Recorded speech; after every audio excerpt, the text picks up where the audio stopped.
దేవునికి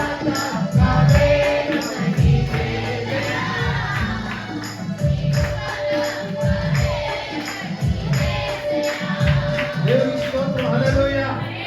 ఇక్కడ చూసినట్లయితే అంటున్నాడు, యెహోవా దయాళుడు, ఆయన కృప నిరంతరము ఉండును.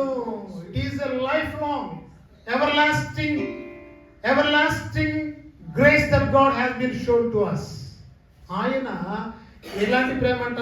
ఎవర్ అంటే అంతము లేని లేతే ముగింపు లేని అంత కృప చేత ఆయన మనలను ప్రేమిస్తున్నాడట. దేవునికి స్తోత్రం. హల్లెలూయా, హల్లెలూయా.